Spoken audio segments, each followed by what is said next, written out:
역전의 용사들 시작합니다. 네, 여러분 안녕하세요. 대한민국 최고의 방송 스픽스에서 최고의 패널들을 모시고 최고의 프로그램에서 최고의 시청자들과 함께 오늘 방송 시작하겠습니다. 스픽스 역전의 용사들 야, 지금 오늘 2,000명밖에 안 됐어. 할 수 있는 거는 괴성밖에 없다. 초대하기 위해서 목소리를 높여서. 오늘 왜 그런지 지금, 알아요? 왜요? 예. 뉴스타파에서 봉지욱 기자가 이 명태균 씨 네. 관련해가지고 자기가 터뜨릴 게 있다고 오늘 다 긁어 모아서 갔어요. 아, 몇 시에 터뜨립니까? 8시. 8시 지금 그러면 동시방송하네. 네, 지금 오늘 겹쳐요. 잘 됐네. 봉지 올 당신과 나는 경쟁이다. 아, 제가 오늘 낮에 그 방송을 봉지욱 기자랑 했는데 그분이 매부쇼에 나가서도 자기 방송 8시 보라 그러고 엄청나게 예고하더라고요. 오늘 엄청나게 겸손해서도 얘기하고 아주 그냥 수많은 이 동시 접속자들을 다 데려갔어요. 거기서 얘기하면 되지. 한 장만 딱 보여주고 뒷장 보고 싶게 만드는. 아 진짜 역시 이제는 이제 대단한 기자야. 지난번에 봉지욱 기자가 처음으로 뉴스타파에서 라이브 방송을 했거든요. 네네네. 한 7만 명 정도 동접이 되고 나서 네. 허접해 스튜디오하고 하는 거 보니까 뭔가 좀 이게 앞뒤가 아니 그 내용은 아주 좋은데 형식을 좀 제대로 갖추지 않았다 생각했는데 그래 7만 명 된다니까 하여튼 최고 기록을 채웠어요. 재미를 봤지 봉지욱. 이제 드디어 오늘 이제 아예 10시쯤 하면 되는데 8시 그러니까. 해서 역전의 용사를 정면으로 겨냥했다. 네. 알겠어 봉지욱. 경쟁 상대로 너무 노골적인데. 있나 봐요. 아 맞아요, 예. 맞아요. 그런데 지금 이제 들어와 계신 2,500분 한 네. 만 분까지 가실 정말 텐데 대단해요. 고마워요. 이분들은 10만 양병이다. 맞아요, 그래서 맞아요. 오늘 방송은 우리가 율곡 2 방송으로 해서 10만 양병의 마음으로 방송을 해본다. 102의 방송? 야, 멋집니다. 자, 어쨌든 소개도 안 하고 막 했는데 우리 정기환 대표 모시겠습니다. 네, 그리고요. 또 제가 너무너무 좋아하는 우리 전용기 더불어민주당 네, 의원입니다. 반갑습니다. 안녕하세요. 의원님 지역구 소개도 해주십시오. 저는 화성정입니다. 그러니까 네. 동탄하고 반월동이 이렇게 모여 있어요. 그래서 아주 젊고 활기가 넘치는 동네입니다. 의원님하고 아주 딱 맞는 그런 지역구. 중요한 동네. 이준석 의원도 옆 동네겠네요. 옆 동네입니다. 네. 아, 요즘 활동을 잘 하시던가요, 그분은? 열심히 하고 있는 것 같던데요. 뭐 전국을 도는 것 같더라고요. 아, 그래요? 여러분 그래도 누가 있다? 전용기가 있다. 네, 열심히 네, 예. 방어하고 있습니다. 열심히 방어 잘하시고요. 그리고 또 우리 멋진 우리 강미정 조국혁신당 대변인 모셨습니다. 어서 오세요. 오늘 진짜 대단한 패널이 잘 모였네요. 네. 네, 뭐 본인도 좀 뭔가 나 피하면서 한번 해보셔요. 아니, 저희 이번에 뭐 탄추위 이제 이어서 뭐 내란특위 그리고 이번에 반원특위도 꾸릴 예정이라 네 저희 많은 협조와 관심과 그리고 사랑을 부탁드리겠습니다. 네. 주말에도 계속 일하시더라고요. 주말에도 계속 일을 하고 또 맹태균 관련된 것도 엄청 열심히 네. 활동을 하시던데 축하합니다. 하여튼 열심히 하셔서 좋은 뭘 결과. 축하한다는 거예요, 근데? 아니 명태균 쪽하고도 상당히 접촉이 잘 되고 있고요. 민주당하고 이리저리 이제 뭐 어떻게 될지 잘 모르니까. 네, 근데 네, 약간 이제 안개 속 정국이긴 하지만 뭐가 좀 터지지 않겠나 이런 생각이 좀 들고요. 뭔가 알고 계신 것 그런 같은데 것 같은데? 말씀을 하지 않으시니까. 아니. 네. 그러니까 제대로 된 걸 말씀드리는데 네. 의외로 명태균 컨트롤을 하기가 너무 어려워가지고 그래서 오늘은 명태균 쪽 접촉 안 하고요. 제가 송영길 대표 면회를 다녀왔는데 네. 제가 조국 대표님도 한번 가려고 지금 생각하고 있고요. 네. 조국 대표가 쓰던 그 구치소 고독방을 네. 지금 송영길 송영길 대표가 대표가 그대로 쓰고 쓰고 있습니다. 있어요. 좋은 기운을 이어받으시기를 이런 거는 바라겠습니다. 단독 안 되죠. 일단 여기까지 잠깐 듣고 좀 규정일보의 있다가 아마 네. 단독거리. 자, 이상호 고발뉴스 대표 나오셨습니다. 네, 안녕하세요.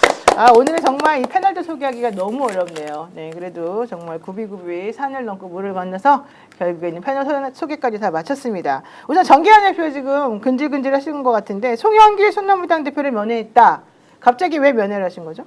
아니 제가 이제 뭐 좀 취재할 게 있어 사실 간 것도 있고요. 뭐 하도 충격적인 이야기를 요즘 많이 들으니까 사실관계 확인을 좀 할 필요가 있어서 그런데 그 유명한 H 교수라는 분이 계셔서 그분이 좀 내용은 진짜 확인해야 되는 것이어서 이제 혹시 송 대표님이 어떤지 물어보니까 가서 이제 직접 면회를 이렇게 10분 동안 하는데 그 옆에 다 기록을 하고 있으니까요. 이 구체적으로 거기에도 또 한 사람이 지금 있잖아요. 네. 우리 잘 아는 분 있잖아요. 윤석열. 윤석열이 있는데 네. 윤석열은 거기 5동 1층에 있고요.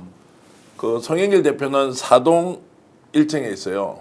4동 1층, 4동 3층, 5동 1층 있는데 한번 만나면 이렇게 한번 해버리시려고 그러던데 어쨌든 옆에 메모를 다 하고 있으니까 질문이 뭐 윤석열 관련, 뭐 아크로비스타 관련, 또 거기다가 또 뭐 전직 대통령 이름도 있고 이러니까 이게 질문을 못 하겠대요. 그걸 확인 못했어요. 아니 그러니까 그런 중인데 중요한 건 오늘 거기서 이제 면담을 하면서 여러 이야기들을 주고 받았는데 의혹을 질문하고 뭐 이렇게 할 수 있잖아요. 네.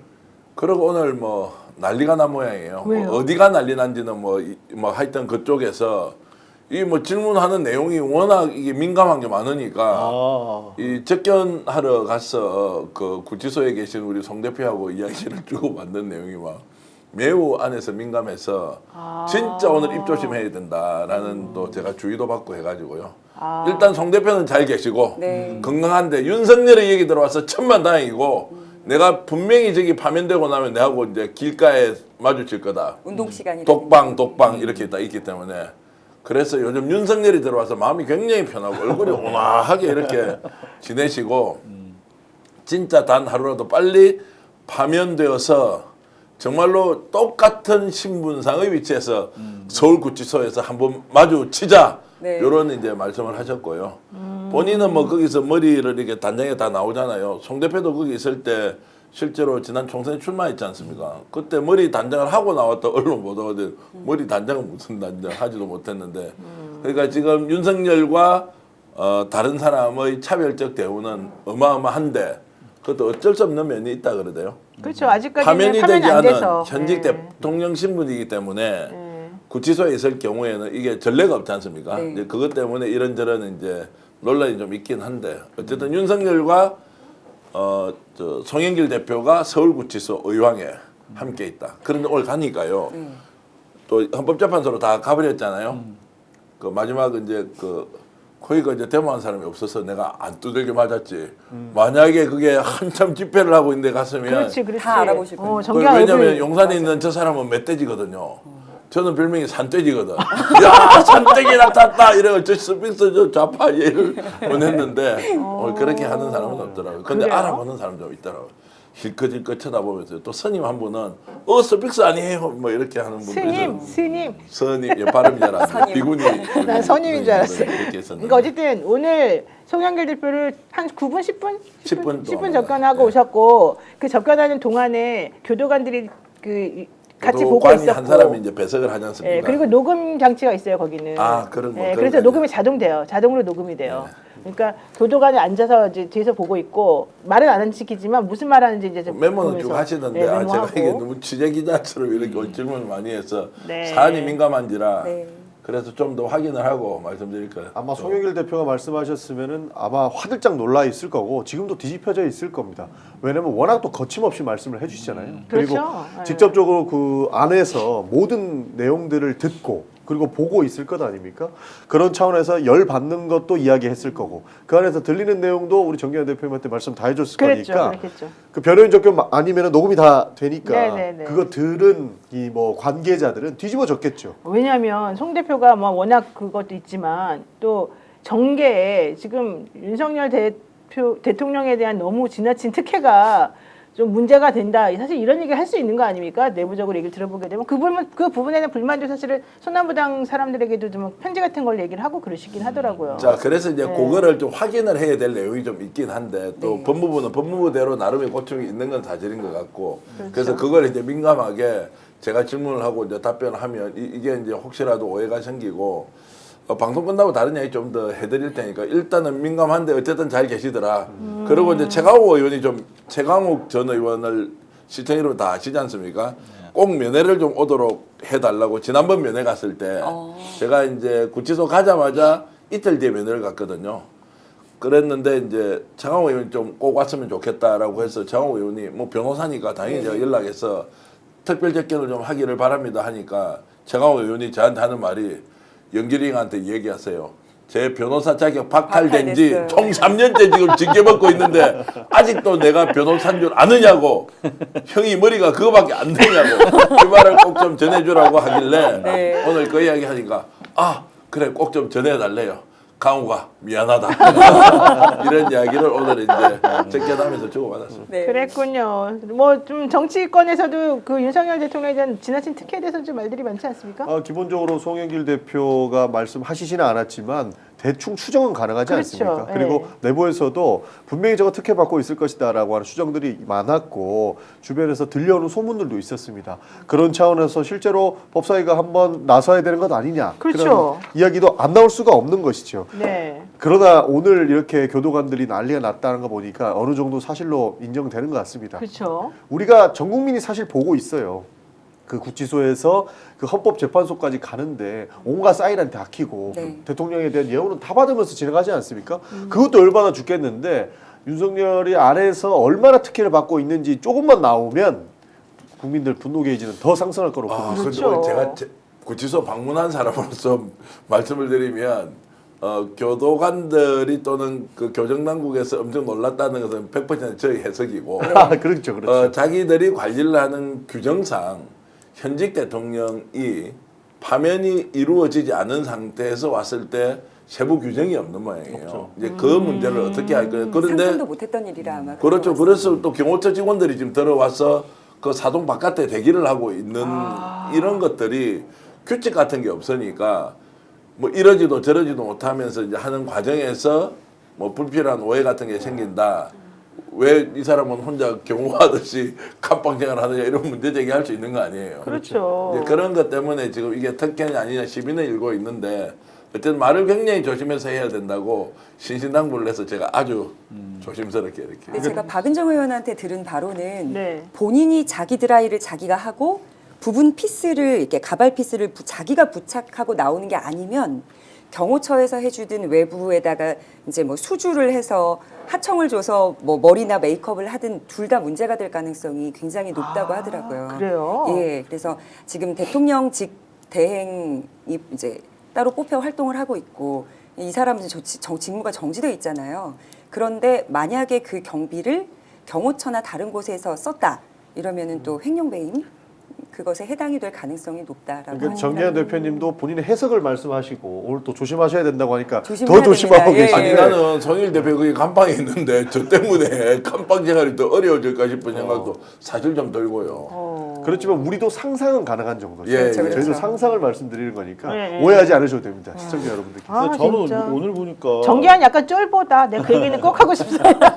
헤어스타일리스트를 지금 매번 부르고 있다는 거거든요. 네. 그래서 현재 도착해서 하여튼 구치소에 있기 되게 싫나 봐. 1시간 이상 먼저 오잖아요, 항상. 그래서 이제 헤어스타일을 받으면서 뭐 먹는 것 같아요, 생각에는. 근데 헤어스타일리스트 비용을 누가 대냐라고 우리 박은정 의원이 법제사위원회에 물어봤더니 특별하게 비용 지원해 준 사실이 없다. 그럼 무슨 말이에요? 그럼 일단 헤어 스타일리스트가 있는 건 맞아요? 네. 그러면 그 사람이 헌재로 와요? 헌재로 오죠. 자원봉사 하시는 분인가? 근데 이것도 다 뇌물. 정치자금법 뇌물 위반 뭐 아니야, 뇌물 이런 이거? 거 아닌가? 그죠? 네.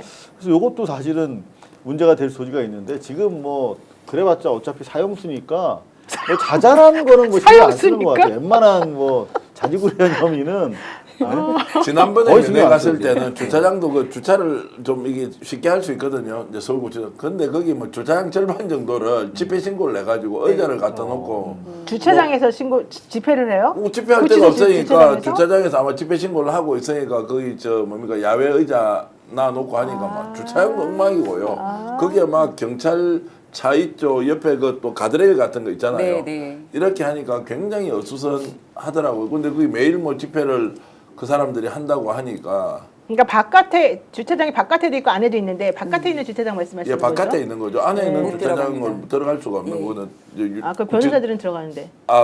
그 우리 하여튼 차별적입니다. 어쨌든 변호사 접견 때 신청하고 또 가능하죠. 그렇게 해서 이제 보니까 이제 어수선하던데 뭔가 상황은 잘 정리되는 것 같고 또 의외로 가보니까 아는 척하는 분들이 많더라고요. 그래서 제가 오늘 교도관 한 호의적으로? 분도 아니면 교도관 한 분도 저를 계속 이렇게 쳐다보고 있어요. 그것은 스픽스를 봤구나. 뭐 이런 생각이 좀 제가 들었습니다. 어쨌든 고생 많이 하고 오셨습니다. 예, 근데 건강해 보이신다 보니 다행이고 어쨌든 대통령이 아직은 탄핵은 됐지만 심판 중이고 파면은 안 됐기 때문에 구치소에서도 매우 여러 가지 측면에서 조금 힘들어하는구나. 여기까지 일단 정리를 해보겠습니다. 자, 오늘 주제 윤석열 탄핵 심판 8차 변론 좀 분석을 해봐야 될 것 같은데 오늘 정말 유의미한 진술들도 중환들도 많이 나왔고 네. 오늘 똥볼 차는 모습도 사실은 많이 봤고 오늘 너무너무 죄송합니다 이런 표현을 너무너무 특이하기도 하고 그랬는데 오늘 그 변론의 총평을 한번 먼저 조금 들어보고 그다음에 얘기를 한번 나누겠습니다. 우선 우리 전영기 의원님. 네, 기본적으로 오늘도 굉장히 화가 나는 지점들이 많았던 것 같습니다. 그래서 네. 국민 분노 게이지는 우리 헌법재판소에서 다 그 윤석열 측 증인이 만들고 있는 것 같은데 오늘 헌법재판관들이 직권으로 신청했던 증인께서 그래도 훌륭한 증인을 해주셨고 조성 의원. 속이려 하지 않았던 부분에 대해서 굉장히 높게 평가합니다. 그렇구나. 과거에 그 본인이 했던 이야기를 다 뒤집고 마치 회유당한 것처럼 보이는 그런 사람들이 많았거든요. 네네. 저게 군인이냐 할 정도로 열받는 포인트가 많았는데 오늘 나오신 증인께서는 그래도 본인이 알고 있는 진실 그대로를 말씀 주셨기 때문에 그 총평이라고 한다면 분노 게이지는 있었지만 네. 그분 참 군인을 봤다. 이 정도로 마무리하겠습니다. 그러니까 이제 조성현 수방사령관의 내부로 들어가서 의원 끌어내라 했다 그 발언 네. 아마 이제 그걸 중심으로 말씀을 해주시는 것 같습니다. 그리고 우리 강미정 대변인은 어떻습니까? 저는 오늘 했던 얘기 중에서 가장 이번 헌재 심판과는 별개의 문제 언급했던 윤석열 네. 씨의 발언을 한번 제가 살펴봤는데 네, 네. 일단은 늘 중언부언해서 특별할 거 없이 보이지만 일단 핵심 이슈에서 벗어나는 해명들을 하고 있다는 점 지적을 하고 싶고 그리고 총선 앞두고 왜 고위 군 정보기관 인사들 모여서 비상기업 논의했냐 아니냐가 굉장히 중요한 쟁점인데 네. 이 문제를 다른 쪽으로 좀 프레임 전환을 하고자 했던 전략인지 모르겠지만 비상계엄이 아니라 호주에 호위함 수주 얘기를 했다라는 식으로 주제 변경을 해버렸어요. 그러니까 이 얘기는 예전에 우리가 런종섭이라고 멸칭을 이종섭, 주면서 네, 이종섭 국방장관, 장관을 네. 호주 대사로 보내면서 첫 발언을 호주의 어떤 방산산업 그 유치를 위해서 내가 전략적으로 보내는 거다라고 윤석열 대통령 시절에 얘기를 했던 적이 있는데 이걸 또 한 번 언급을 해서 가슴이 뜨끔했던 분들이 좀 나올 것 같습니다. 그리고 그 근데 얘기를 그게 갑자기 왜 나왔어요? 모르겠어요. 그러니까 이건 이유를 아는 분들이 아무도 아니 없잖아요. 그건 저도 좀 그 네, 자료를 네, 살펴보니까 네. 이제 비상 어떤 조치가 필요하다는 취지의 이야기를 듣고 하면서 네. 그리고 이제 붕짜자붕이 나와서 김용현 의원이랑 차 한잔 하자며 야 이거 정말 저런 얘기 나오면 안 된다. 니네가 안 나오게 단둘이 하고 내가 국방장관으로서 이거 반대한다고 전해라. 라고 했던 대단히 유의미한 진술을 했고 그 진술이 워낙 윤석열한테 타격이 크니까 네. 그거를 해명하는 차원에서 의견 개진하는 가운데 내가 비상 사태에 준하는 위기의식을 가질 수밖에 없었던 것은 바로 지금 우리 그 런정섭을 보내야 되는데 이런 식으로 희화화되는 그 세태가 안타깝고 화나서 얘기하는 과정에 뭐 비상스러운 뭐 조치가 필요하다는 얘기를 한 것 같은데 그거는 뭐 내란을 의미하는 건 아니다. 이런 취지의 해명이었습니다. 제가 봤을 때 삐진 거 다 얘기하는 거예요. 지금까지 사소한 거. 네, 박수 안 박수 안 치고 쳐도 했던 거. 이런 얘기 나올 예. 상상도 못했잖아요. 맞아요, 삐진 거 다 맞아요. 나온 거라고. 그냥 신원식이한테 섭섭했던 거예요. 네. 신원식이 그래서 밀려난 것 같아. 그렇죠. 근데 저는 바로 이게 그냥. 그냥 화났어라고 얘기를 하는 도중에 계속 마음에 담아놨던 어떤 사안을 꺼낸 거라고 생각을 하는데 네, 그게 뭐죠? 고위직의 활동이 부족해서 수주를 받지 못했다라는 발언이 등장을 합니다. 네. 일단은 탄핵 심판과는 무관한 주제이고 네. 그리고 경제적 손실이 났던 부분을 아쉬워하면서 뭐 동정심도 유발하는 차원에서 말을 한 것 같은데 왜 런종섭 호주대사 얘기를 했으며 어떤 방산산업이었길래 그게 수주를 못 받은 게 안타까운지 그리고 본인 책임은 아니었던 거예요. 고위직이 누구죠? 고위직이 그 당시에? 알 수 없으나 알 수 없으나. 노영희 변호사님께서 네. 조금 더 집중적으로 네. 파헤쳐 주실 부분이지 않을까라는 생각을 해봅니다. 여기서 말하는 게 중요한 게 고위직인데요. 맞아요. 사실은 이 호주 관련해 가지고는 많이 얘기됐던 활동을 많이 하신 네. 이 국정을 가서 뭐 언급해주고 했었던 분이 여성 국회의원 지금 예, 당시에는 인것 아마 같아요. 총선 전이니까 21대에는 국회의원이 당시는 아니었던 국회의원이 아니었던 걸로 분이었죠. 알고 있죠. 예. 그래서 어쨌든 뭐 비상계엄 논의가 있었나 없었나를 묻는 질문에 딴소리를 하면서 그렇죠. 남의 다리 긁는 소리 했다라고 정리를 그러니까 해보면 그런 게 되겠습니다. 이제 국가적 과제를 평소에 반드시 우리가 수행을 해야 하는데 네. 너무너무 안타깝다 이런 느낌이 와요. 아니면 우크라이나 재건 사업, 그렇죠. 우크라이나. 방산 산업, 네. 그리고 뭔가 원전 수출, 그 다음에 아랍, 그리고 듀바이, 사우디아라비아 뭐 이런 걸 연상을 한번 해보세요. 와, 국가 백년지 대계에 대한 대통령의 확고한 철학이 있어. 이거 제대로 수주해야만 대한민국이 선진국으로 확 올라선다인 것처럼 느껴지느냐. 아니면 그 배후에 이 사업과 관련된 자들이 있어서 뭔가 좀 돈벌이를 해야 하는데 이것을 제대로 하는지 없는지.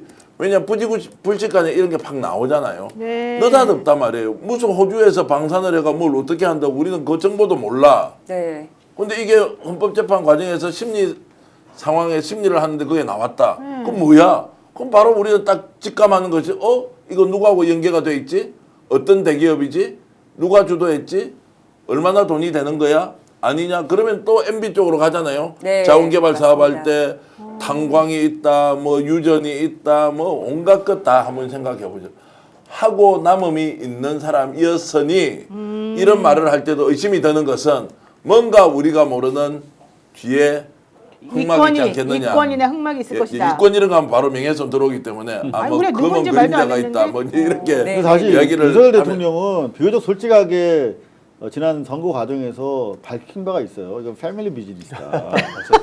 맞아요. 그러니까 사실은 대왕고래 것만 해도 저거는 전형적인 사실 주식 그 공작 그렇죠. 작전이 들어간 거 아니겠습니까? 여러 차례에 걸쳐서.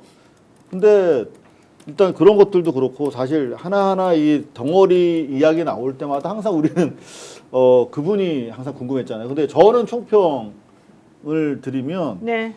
조태현이랑 조성현 같은 조씨인데 둘 다 정말 오늘 큰 거 네. 홈런을 쳤어 둘 다. 그러니까 조태영은 방금 우리가 궁금해하는 그 배우의 패밀리 비즈니스의 회장 파티너로 있는 문자네요. 예. 김건희한테 문자를 받았다. 개헌 전날 보냈고 당일에도. 당일날 답변을 보냈다는 거야. 밤새도록 고민한 그 내용은 뭘까 도대체. 그리고 조태영이 국내에 있었던 거를 윤석열도 알았다는 거. 아니 그러니까 그게 웃긴 게요. 윤석열 대통령이 이 우리 홍장원 저기 국정원 1차장 차장, 예. 그분의 말을 자꾸 이렇게 공격하면서 네. 뭐 술 마신 것 같다, 자꾸 헛소리한다, 뭐 거짓말한다라고 하면서 그 근거를 들은 것 중에 하나가 국정원장이 미국에 있는 줄 자기는 알았었다. 그래서 자기는 그 너한테 전화를 한 거였었다. 근데 너는 국정원장이 한국에 있고 서울에 있는 걸 알면서도 나한테 제대로 말을 안 하지 않았냐. 네. 이러면서 이제 그 그렇죠. 사람의 메신저를 막 공격을 했는데 사실은 재판하면서 김영주 재판관인가요? 그분이 아주 정확히 말을 해줬어요. 그 10시 몇 분에 홍장원 차장하고 전화하고 그 곧바로 조태용한테 전화를 하더라. 그러면 본인은 몰랐었기 때문에 홍에게 전화를 했다고 해놓고 그게 아니라는 얘기가 그렇죠. 나오잖아요. 그러니까 자기가 한 말이 그대로 정말 말이 안 된다는 거를 스스로 딱 모순적으로 보여줬거든요. 그런 것들이 저는 아주 그냥 스스로가 자기 무덤을 파고 있다 이런 느낌이 많이 들어요. 그러니까 자기가 거짓말을 하고 있다라고 생각도 못하는 것 같아요. 그래요, 맞아요. 그러니까 그거예요. 그 정도 아니면 저렇게 말 바꾸기가 쉽지 않거든요. 근데 실제로 하는 모습들을 다 봤을 때 굉장히 감정적이다.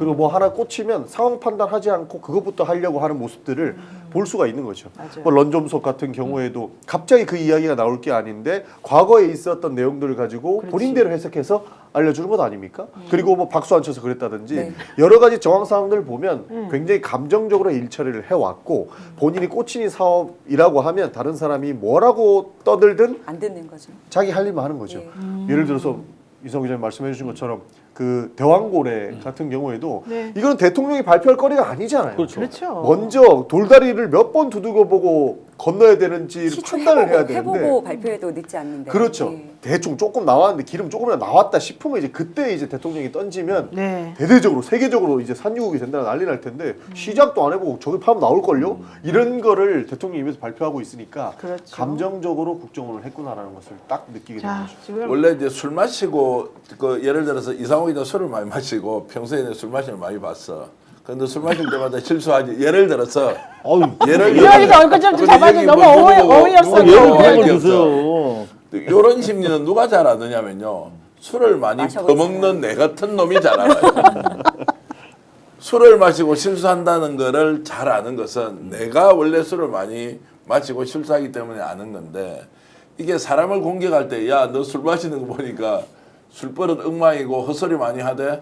너 오늘 또 헛소리 했네. 이 사람은 본인이 지정해서 임명해서 최측근의 국정원 1차장으로 기용해서 쓰는 사람이에요.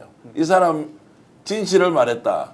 또는 본인 생각할 때는 진실이 아니다라고 해서 야 너 술 버릇 그날도 술 퍼마셨지 그렇게 해서 지금 헛소리 하는 거지 라는 게 말이 되냐고요. 근데 사실 술 먹은 거에 대해서 얘기할 거 없는 게 이번 계엄 사태 보고 저는 열의 여덟은 저보다 술 먹은 거 같은데라고 이야기를 술김이 했을 것이다. 네. 네, 그런 얘기까지 했었죠. 자, 지금 여러분들께서 내가 총평하라 그랬더니 아니 그냥 개별적인 평까지 다 해버리셨는데 오늘 한번 들어보겠습니다. 우선 우리 전영기 의원이 말씀하신 우리 조태용의 증언 발언 한번 들어보도록 하겠습니다.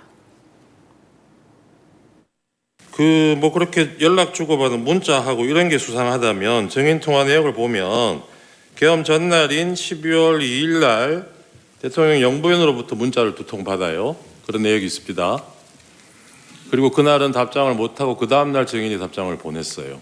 그건 무슨 내용인지 기억나십니까? 글쎄요, 금방 기억이 잘 안 납니다.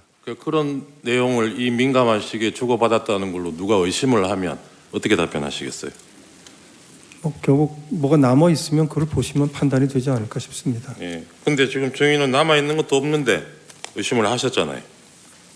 무슨 말씀이신지 잘 아까 질문을 이해하지 못했습니다. 그 야당 의원하고 1차장하고 이 무렵에 연락 주고받은 게 이상하다고 의심을 하셨잖아요. 그러니까 12월 3일 밤 12시가 넘어서 계엄과 관련해서 예. 야당 정보위 간사가 연락을 한다면 제가 아니면 기조실장이 더 자연스러울 거라고 말씀드렸습니다. 그러니까요. 그렇게 접근을 하자면 계엄 전날, 당일날 영부인하고 문자 주고받은 거는 더 이상하지 않나요? 국정원장이 영부인하고 왜 문자 주고받습니까? 자주 있는 일은 아니었습니다. 정말 촌철살인이네요. 그런 접근으로 하자면 너는 왜 영부인하고 밤중에 문자를 주고받았냐. 그것도 2번 받고 그 다음날 대답했다는 네. 거잖아요. 근데 더 중요한 건 내용을 몰라. 그 말이 되나요? 나는 문자를 뭐 친했으면 주고받을 수도 있으려나 생각하지만 그러니까 왜 내용을 모른다 그러죠? 평상시에 문자 네. 주고받은 횟수가 많으면 어제 오늘 무슨 얘기했지 이건 모르지만 저렇게 특별한 날 계엄이 또 껴있는 날 나눴던 내용이 기억이 안 나는 거는 그렇죠. 이해할 수가 없죠. 둘 중에 더구나 하나죠. 해명하면서 자주 있는 일이 아니었다고 그랬거든요. 그렇다면 그러니까 이건 뭐냐면 처음이었으면 처음이었다고 그랬을 거 아니에요. 그렇죠. 그러니까 종종 그 김건희의 지시를 받아왔던 거야. 그런데 그래요? 그렇잖아요. 난 몰라요. 나는. 네. 나는 그런데 전혀 몰라요. 그 전날 2개의 문자를 받았는데 아무리 바빠도 대통령 영부인 지금 뭐 실세 문자가 왔어. 뭔가 지시 또는 부탁이었겠지. 근데 그걸 밤새도록 고민할 정도로 어려운 거였어. 불법적이거나. 그러니까 왜 금방 답변을 안 해줘? 나 못하는 같으면은- 거지.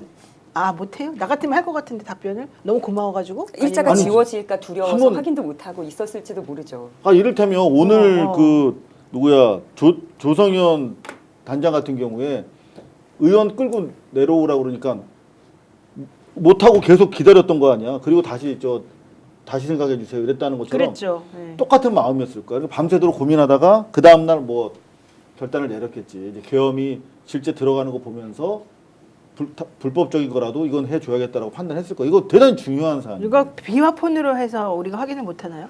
그렇죠. 이거 서버 비화폰은 저게 추적이 되나요? 경호처에. 압수수색 해가지고 안 될 건데. 못 한다고. 그러니까요. 문자 내용도 사실 검찰 수사 내용은 과정에서 저게 나왔을 거 아니에요. 일단 그 서버가 경호처에 있는데 그렇죠. 예. 아직 압수수색은 접근이 아직 안 되고 있는 못 못하게 하고 하고 있죠. 그러니까 그게 이제 그러니까 2가지인데 제가 이제 보기에는 검찰이 어떻게 저 내용을 알게 됐느냐 그것이 지금 오늘 그 심리 과정에서 청구인 측으로 어떻게 이제 지금 저게 제공이 됐느냐 이제 이것도 좀 의아스럽지 않습니까? 이상하죠.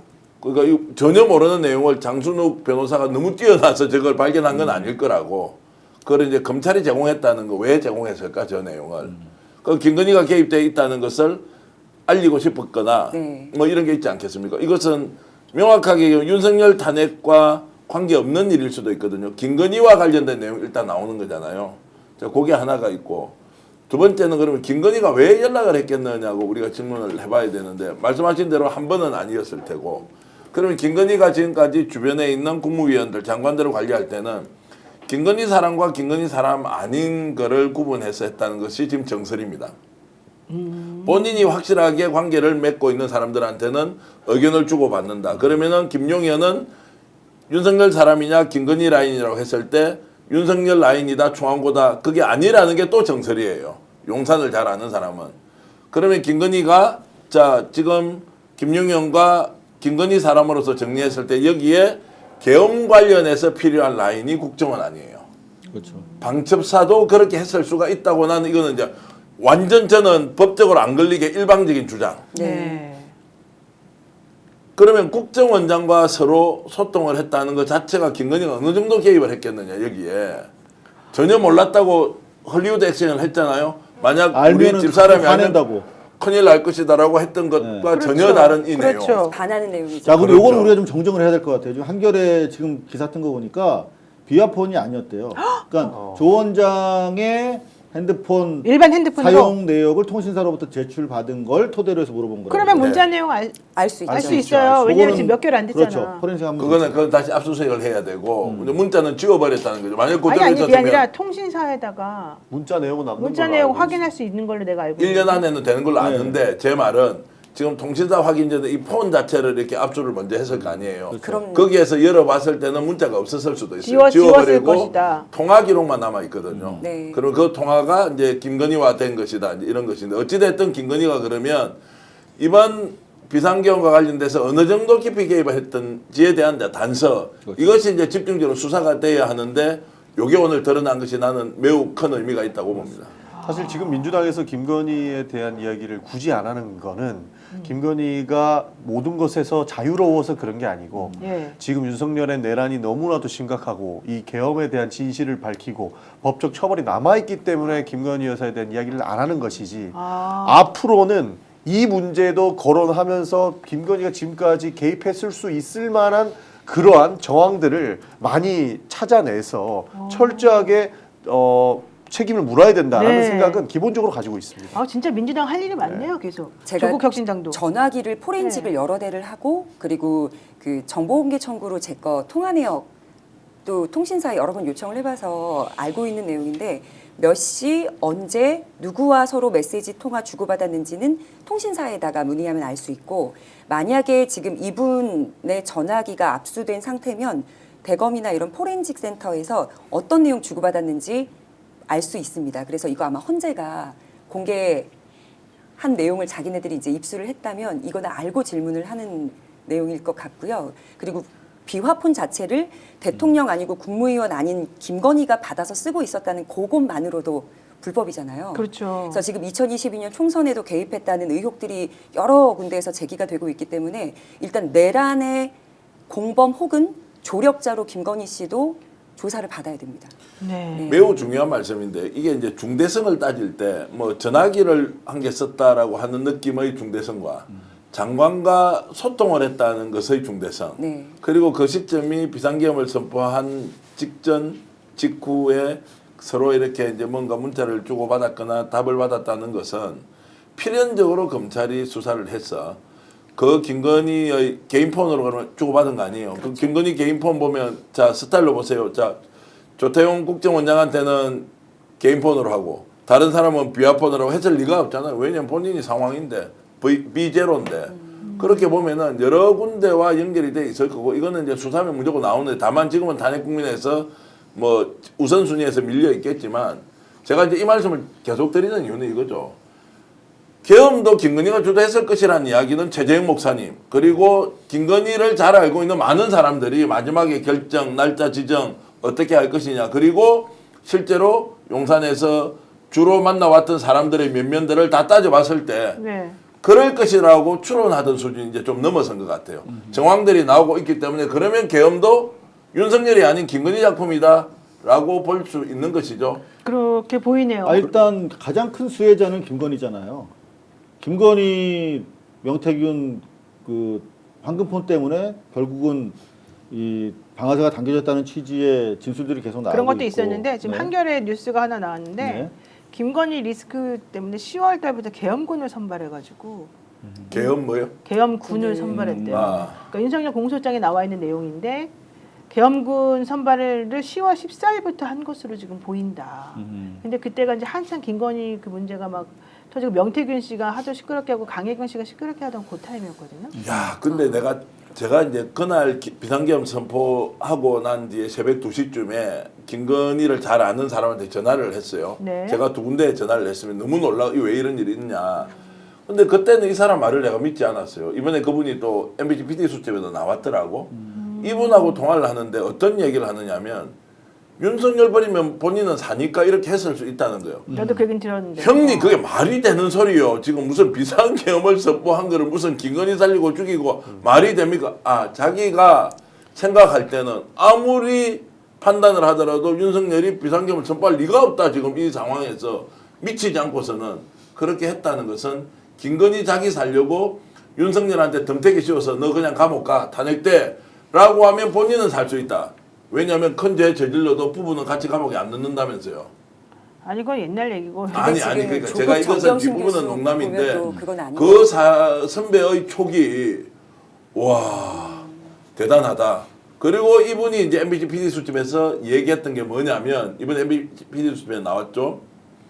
저는 그 전에 들었는데 어느 날 아크로비스타에 함께 맹태균과 같이 가서 거기에 윤석열 당시 전 검찰총장을 만났는데 오늘 나와 만나서 대통령 출마하기로 결심했다라고 해서 스시집에 가서 시원하게 이제 맥주를 한 잔 마셨다. 그때 맹태균이가 그런 이야기 하다.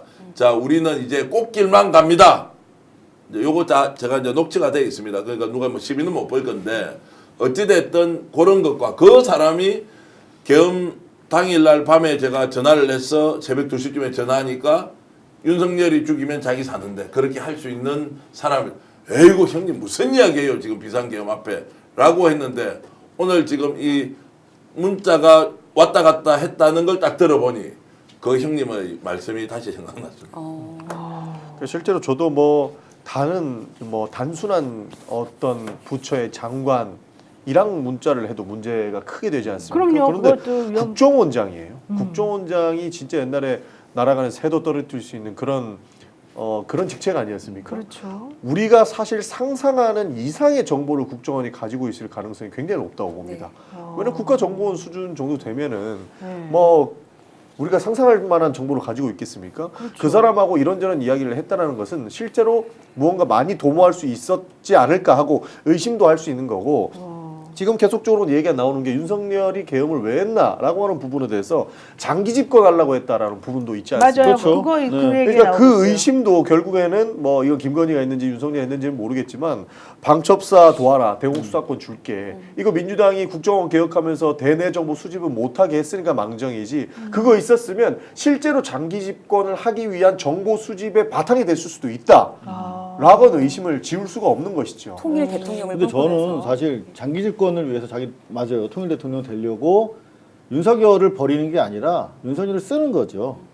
그런 차원에서 저는 계엄을 주도했다고 생각을 하고 특히 이 최재형 목사가 체포 리스트에 올라간 거 나아가서 한동훈도 체포하라고 한 거 그거는 사실은 익십 당한 김건희의 분노가 반영된 거라고 생각을 하고 얼마나 이 국정원장한테 전화한 것도 아니고 문자는 이미 전화를 하고 대단히 뭐 지휘 관계가 구조화된 사람한테 귀찮을 때 그냥 전화하기 그냥 요거 문자로 탁 던지는 거잖아요. 이미 그 전에 많은 거래가 있는 거거든. 커뮤니케이션의 거래가. 근데 만약에 지난 정권에 김정숙 여사가 박지원 국정원장한테 문자 띡 보냈어. 계엄하기 전에 난리 나죠. 큰일 나죠.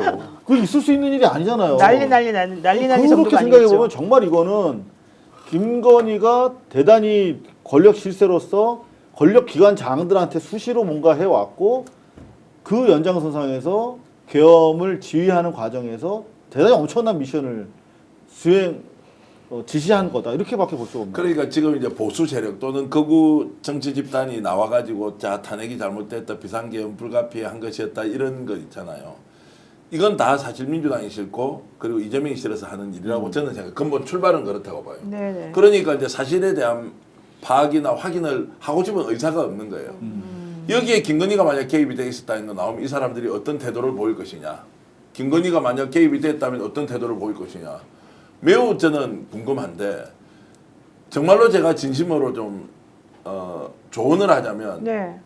왜 비상계엄을 이렇게 할 수밖에 없었던지를 연구해 봐야 된다. 김건희와 관련이 있을 수 있다. 통일 대통령 말이 안 된다. 말이 된다. 아니 제가 최재형 목사님을 자주 만나잖아요. 인터뷰도 하지만 최 목사에 대해서 어떻게 하면 종북 좌파의 뭐 뭐 주사파에 온갖 욕을 써서 간첩이다 이런 이야기까지 하잖아요. 와, 취재한 내용을 들어보니까 지금도 나올 게 한두 가지가 아니에요. 대여섯 가지가 있는데요. 충격적인 사실이 정말 많더라고요. 다만 완벽하게 입증할 수 있는 증거가 아니면은 최 목사님은 공개한 순간 끝나잖아요. 지금도 한두 개 가지고 조사를 받고 있는데 거기에 10중 8구는 다 김건희 거예요. 윤석열 게 아니라고. 이게 뭐냐고 그러면. 누군가 제보를 하니까 최재형 목사도 확인하는 거 아니에요? 그렇죠. 지금은 서울의 소리하고도 하는 게 있는데 따로 하시는 것도 많더라고요. 아, 최재 목사가? 제보가 어디서 들어오겠어요? 네. 하늘에서 뚝딱 떨어지지 않는 이상은 그쪽과 관련 있는 사람이 뭔가 제보를 해주는 거 아니에요? 그렇죠. 와, 그러면 마지막에 김건희가 전체를 주도했다라는 게 나오는 순간 그 보수 거부 세력들 어떻게 하려고? 제가 지난번에 스픽스에 몇 주 전에 나와서 제일 먼저 의심했던 부분이 뭐냐면 검찰하고 국정원이 협조하여 들어갈 테니까 그냥 열어줘 했던 그 워딩이거든요. 그 성관이 서버 예, 맞습니다. 관련해서. 그러면 네. 국정원장이 오늘 어떤 주장을 했냐면 민주당의 박선원 의원 혹은 박지원 의원이 홍 장원에게 인사청탁을 받았다라는 주장을 했어요. 맞아요. 국정원. 그래서 맞습니다. 그러면 본인이 혹시 지금까지 왕왕 김건희 씨와 이제 교감하면서 서로 이렇게 좀 친해질 수 있을 만한 어떤 인사청탁이 있었는가? 조태용이가? 예, 그게 의심스럽고요. 아. 왜냐하면 그 책이 잡혀 있지 않고서야 이렇게 힘든 부탁 혹은 협조하라는 부탁을 김건희 씨 쪽에서 던지기가 좀 애매할 것 같습니다. 그렇죠. 그리고 또 하나는 검찰이 지금 경호처 압수수색, 안가 압수수색 하는 걸 계속 반려하고 있거든요. 네, 왜 그러는 거예요? 그래서 아마도 그 워딩에 둘이 묶여서 검찰 국정원 나오기 때문에 그 부분을 의심해 봐야 된다고 생각해요. 그러니까 경호처 안가 CCTV를 계속 반려한다면 검찰에도 어떤 다른 커넥션이 있었음을 반증하는 것이라고 검찰도 생각합니다. 자기네가 걸릴까봐 사실은 걸려있는 이걸 게 못한다는 있을 거라고 얘기잖아요. 생각해요. 예. 오, 지금 이제 두 번째 우리 명태균 황금폰 폭로 얘기를 한번 해보겠습니다. 명태균 씨의 핸드폰을 황금폰이라고 부르지 마라 뭐 이런 얘기까지 사실은 있는데 그것보다 더 중요한 게 지금 남상권 변호사 입을 통해서 막 계속해서 터져 나오고 있습니다. 오늘 제일 여러분들이 아까 댓글에도 올려주신 게 뭔지 아십니까? 어떤 거예요? 아니 권성동 원내대표 개사가 논란 때문에 자제하라고 김건희 씨에게 말했다가 출입 금지당했다마다 이런 얘기 지금 나온다면서요? 라고 댓글에 지금 계속 나오거든요. 얘기 좀 해주십시오. 그러니까 권성동 원내대표가 개사과를 이제 사과하라고까지는 안 했겠죠. 좀 자제해라라는 이야기를 한 것 같습니다. 개사과를 그렇게 하면, 그러니까 사과를 그렇게 하면 안 된다. 이렇게 그래도 했지? 그때는 정부적 판단이 좀 됐나 봐요. 네, 권성동 그래서 의원이. 그것을 제안을 했더니 바로 아크라비스타에 들어오지 못하게 출입 금지 조치가 그랬죠. 됐고 그 이후로는 못 뺐다라고 하는 내용입니다. 맞습니다. 그랬는데 여기에 대해서 권성동 원내대표의 반응이 안 나왔어요. 그렇죠? 반응이 공신에 나온 게 있나요? 아직 지금? 못 봤어요, 난 아직 이거는. 못 봤거든요. 저도 아직 못 봤습니다. 이거는 본인이 뭐라고 대답할 수가 없기 때문에 그런 거 아닐까? 네, 지금 현재 권성동 원내대표는 선택과 집중, 헌재만 깐다라는 스탠스를 유지하는 것 같아요. 근데 그렇게 하는 건 본인에게 절대 좋지 않다고 생각하고요. 특히 권선동 의원의 사모님이 출입금지 당했다. 그러니까 나왔는데 두 번째 폭로 또 중요한 게 나왔습니다. 원희룡 전 장관이 인수위. 지금 헌법재판소가 아니라 헌법 도망소다 이렇게 얘기를 하고 나니까 명태균 씨 측에서 너도 한번 보자. 이래서 오늘 아주 공개적으로 망신을 좀 줬습니다. 무슨 얘기인가요, 우리 그 이상호? 인수위에 자기가 넣어줬다는 거 아니겠습니까? 아, 원희룡 그 장관을 자리에, 대통령 네. 인수위 자리에. 네. 어허, 왜요? 그 둘이 무슨 관계가 있어요? 아니 근데 사실 그 며칠 전에 신용환 교수가 그런 얘기 했었거든요. 자기 사실은 국토부 장관도 가기 싫어했었다. 네. 원희룡은. 그러니까 뭔가 이렇게 원희룡 입장에서 쉽지 않은 구도 속에서 그나마 명태균이 힘을 써준 것이죠. 그러면 그러면 원희룡 장관 입장에서 매우 고맙잖아요, 명태균 씨가. 그래야죠. 그럼 나중에 창원 산단이 그냥 그렇게 됐을까요? 그때 우리 국토교통부 장관의 역할이 되게 중요했다 그러고 김영선 의원이 자기의 치적인 것처럼 막 사진까지 박아가지고 막 보내고 그랬었지 않습니까? 사실 이제 뉴스타파가 지금 막 끝났는데요. 어쩐지 우리 시청자가 지금 15,000명이. 아니야, 우리 아까부터 관계없이 계속 높았어요. 네, 올라갔어요. 아까부터 계속 있었어요. 그래서 제가 네. 보니까 거의 비슷비슷하게까지 갔어요. 예, 예. 거의 뉴스타파랑 비슷하게? 아니 그러니까 나쁘지 않았어요. 우리는 아니 이거랑 무관하게 네, 잘하고 무관하게. 있었다니까. 여하튼 뉴스타파에서 그 봉 기자가 한 얘기가 지금 자기들 뭐 오늘 얘기를 했는지 모르겠는데 그 창원 그 산단의 정말 핵심적 포인트는 대기업이 움직였다 하는 부분이라는 거예요. 네. 그러니까 그 땅값 얼마 오르고 그 정도가 아니라 권 기자가 사실 그 말했죠. 네, 네. 그것 때문에라도 본다면은 결국은 대기업 그다음에 국토부 네. 뭐 이런 것들을 움직이는 과정에서 원희룡이든 네. 뭐 김건희든 작용하지 않았을까? 그게 앞으로 관전 포인트가 뭐 저도 말씀드리면 예전에 취재했던 내용인데 그 이제 충청도의 한 도시가 되기로 결정이 나 있었던 것을 바꿨다라는 게 이제 지금까지 나왔던 이야기고 원희룡 장관과 명태균의 경우에는 뭐 당연히 인수위 때 들어갈 때 했고 그다음에 양평 우리 게이트 있잖아요. 네. 먼저 이것도 뭐 연관이 충분히 있다고 봐야 될 거고요. 더 중요한 것은 2024년 7월 23일이 전당대회가 있었고 그때 한동훈이 당대표가 되지 않습니까? 네. 나경원 원희룡의 단일화 협의를 누가 했느냐? 명태균이. 명태균이 했거든요. 오. 그 원희룡은 잘 알고 있었고 나경원도 서울 어디에서 모처에서 만나서 논의를 했다는 것은 이미 보도가 된 바가 있습니다. 네. 그때 그 내용에 대해서는 주장이 좀 달라요. 그냥 와서 만났다는 거고 명 쪽에서는 그 만남을 하면서 자 과반 득표가 되면 단일화해야 한다. 그래서 한동훈을 무찔러야 한다고 했고요. 더 중요한 것 하나는 명태균이 그때 보고서를 만들어서 윤석열 당시 대통령이 미국으로 순방을 갔던 시점에 보고서를 내는데요. 4개 아니면 5개의 그 소위 말하는 여론조사 또는 지금 이제 당대표가 누가 될 것인지 보고서를 냈는데 5개라고 칠게요. 4개는 한동훈이가 된다는 것이고 명태균이가 넣었던 게 뭐냐 원희룡이 된다라고 넣었어요. 그때 윤석열이 어떻게 대답을 하느냐. 네. 이번에도 명 박사의 예측이 맞을까? 이 말을 했다는 거예요.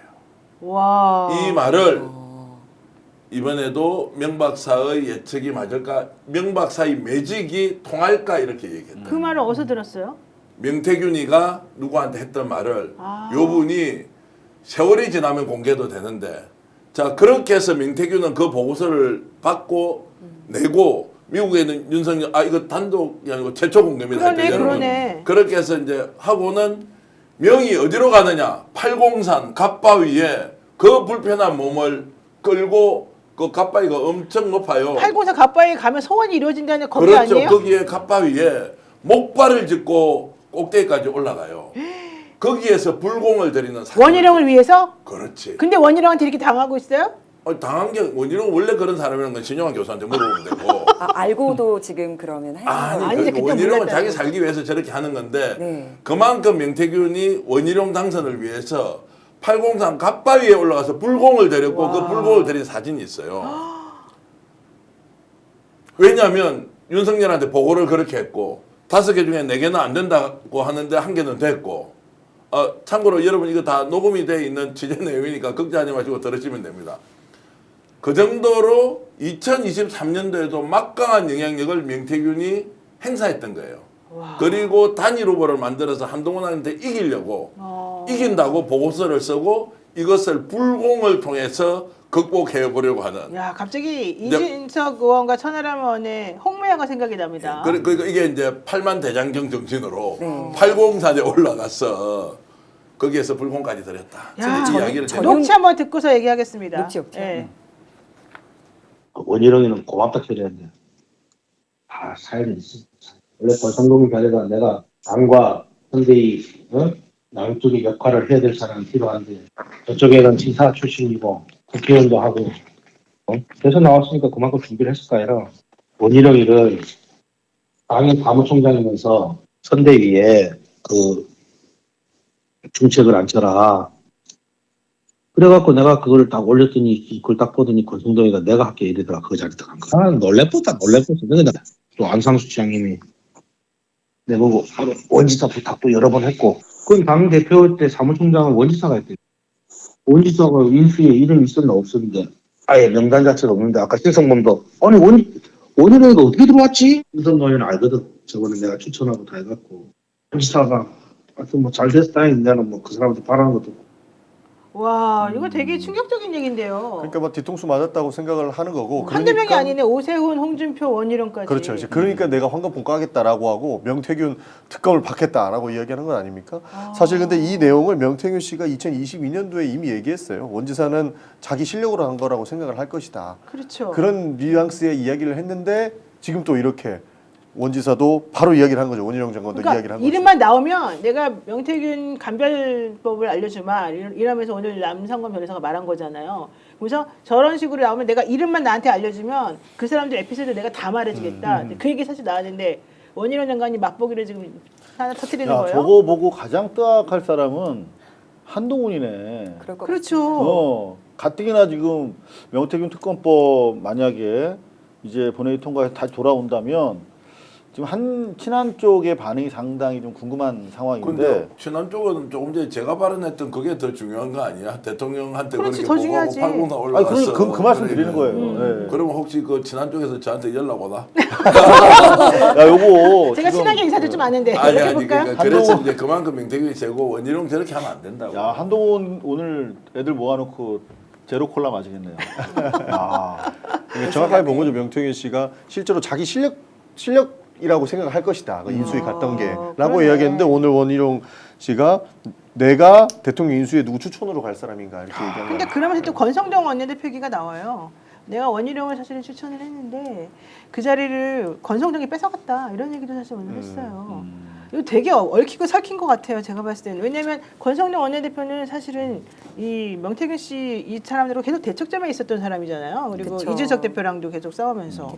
가마솥에 넣어서 우리 윤석열 대통령님을 삶아먹는 꿈을 꿨다고 네, 명태균 그때 씨 얘기했던 그랬죠. 그 3인 중에 한 명이 권성동. 그랬는데 오늘 그래서 그 얘기가 아침부터 기사로 다 나왔고 그랬는데 원희룡 장관 쪽에 지금 답변이 없어요. 반응이 없어요. 권성동 원내대표 쪽도 이 관련된 내용에 대해서 지금 반응이 없어요. 이건 뭘 의미하는 거죠? 원 장관이 이제 많이 연관이 돼 있을 거고 지금은 이렇게 쭉 관찰하고 볼 거예요. 지난번에 자 용산으로 대통령실 이전할 때 느닷없이 그 2024년 1월 달에 뭐 이미 계획하고 있었다. 이제 이런 앞뒤 안 맞는 말을 막 하면서 할 때 실제로 김건희가 주도해서 용산으로 이전을 하지 않습니까? 그것도 이미 증거가 차고 넘치고요. 원장 같은 게 그 이후에도 명태균이가 계속 연결을 해서 김건희와 아주 가깝게 지냈다고 알려져 있습니다. 그리고 국토부 장관 시절에 개발 계획에 산단에 그리고 무엇보다도 지금 공개가 안 된 게 명태균 가족들하고 원희룡이 아무 관계가 없다고 저는 생각하지 않습니다. 아, 그런 내용들이 어딘가 녹음이 돼 있거나 이랬을 때 나오면 어떻게 할 거예요? 명태균 개인. 그래서 지금은 원 장관은 나서서 이렇다 저렇다 할 처지가 안 될 거예요. 왜냐하면 결국 명태균이가 딱 마음 먹고 이걸 어떤 식으로 폭로하겠다 하는 순간 관련된 내용을 아는 사람이 너무 많은 거예요.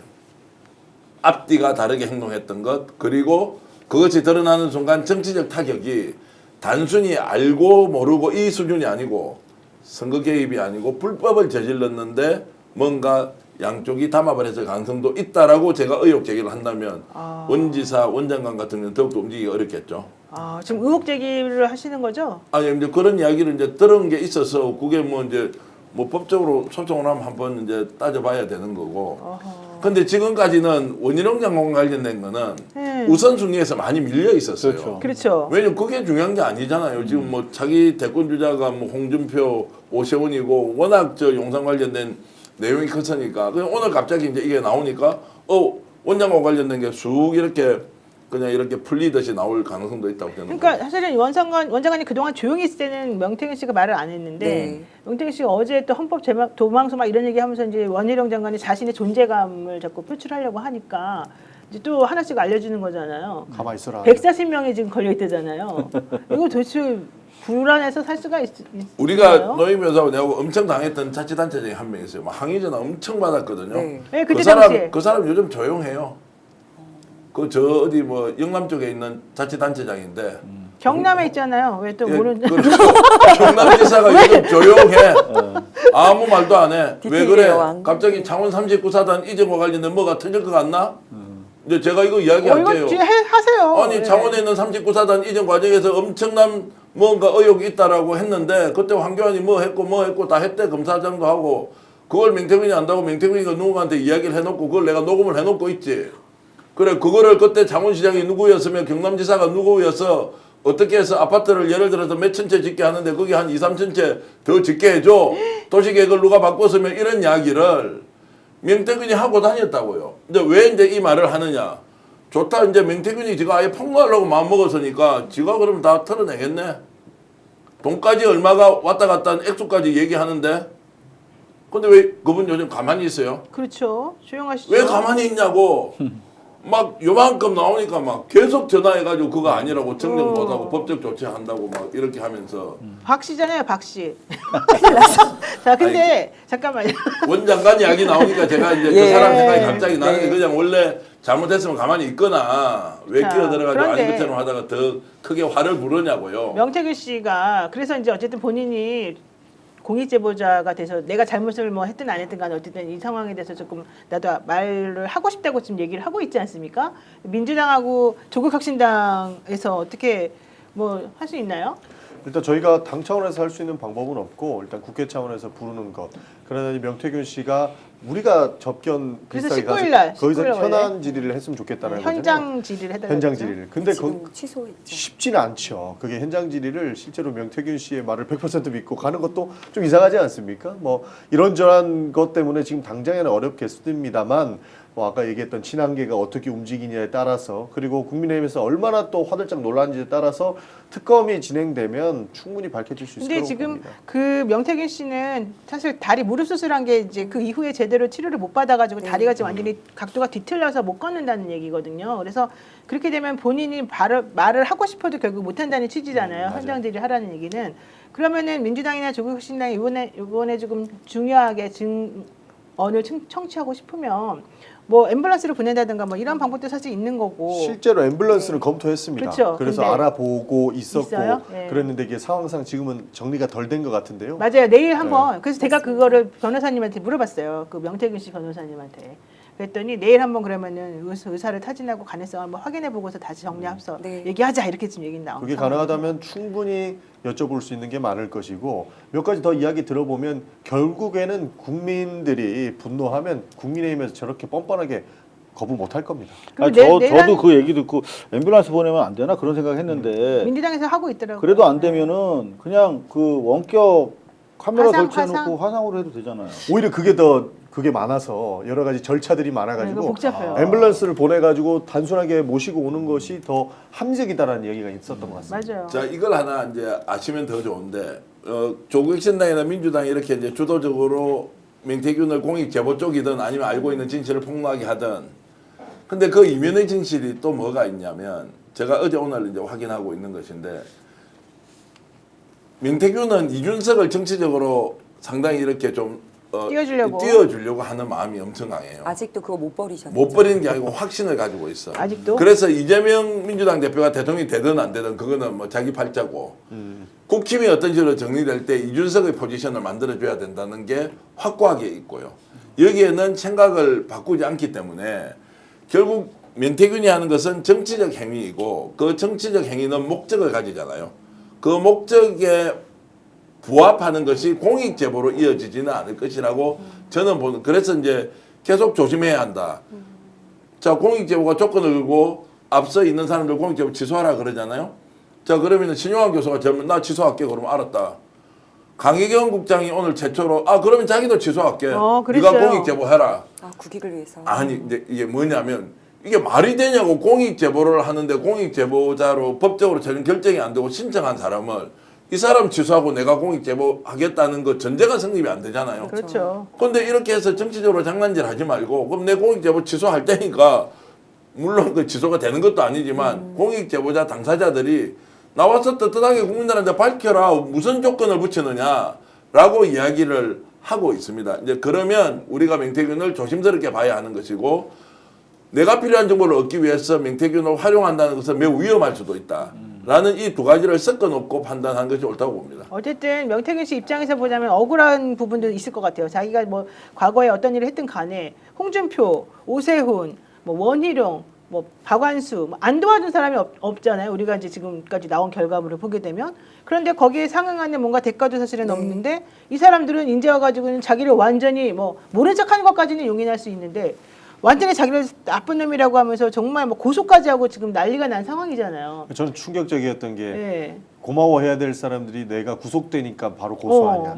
이거 진짜 인간적으로 너무한 것 같더라고요. 그러니까요. 그리고 이제 여기에서 이제 20억짜리 자영증 이야기가 좀 나왔죠. 네, 그 홍준표 시장이 뭐 예전에 2014년도 예, 뭐 그 자영증이 하나 있고 거기에 이제 주민등록증까지 지금 복사가 돼 있다, 뭐 이제 이런 건데. 운전면허증. 운전면허증. 전화번호랑 운전면허증. 자, 그러면 이걸 좀 공개를 하고 좀 시시비비를 가렸으면 좋겠는데 있다라고 하니까 야 이건 뭐야? 우리 시간상 맞아? 이제 이래서 남상근 변호사도 이 방송을 보고 있으면 남상근 변호사가 자기가 제보했대잖아요.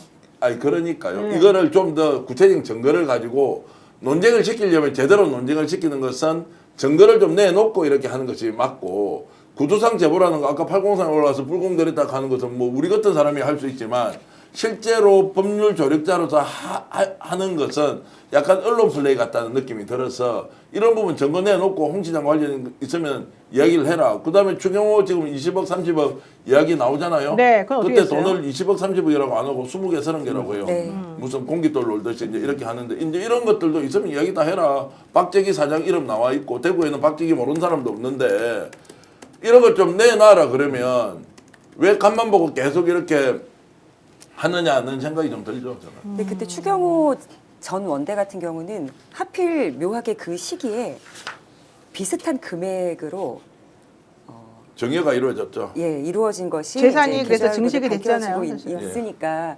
20억 주고 공천 찬다라는 말은 사실 전 대표님도 많이 들으셨을 것이고 이제 경남에서는 있었던 일인 것 같은데 이게 계좌 조회를 자유롭게 할 수 있다면 반드시 밝혀질 일이라고 저도 생각합니다. 예, 근데 하여튼 그 발언은 굉장히 좀 조심해야 돼요. 조심해야죠. 20억 원이 왔다 갔다 했다는 것은 다 의혹의 설밖에 없고 민태균도 확인을 안 해주고 목소리로만 들리는 것인데 구체적으로 누구를 지목해서 뭐 했다 이런 게 좀 덜 나와서 지금 명태균이 만약 이제 이런 심리 상태 같으면 그 얘기하는 순간 구체적인 뭐가 있을 거 아닙니까? 남 변호사가 뭐 이틀에 한 번은 지금 그 접견을 하고 있으니까 증거 좀 내놔봐라. 그리고 바깥에 USB 한 개 들고 있는데 그거 아예 그냥 공익적으로 까자.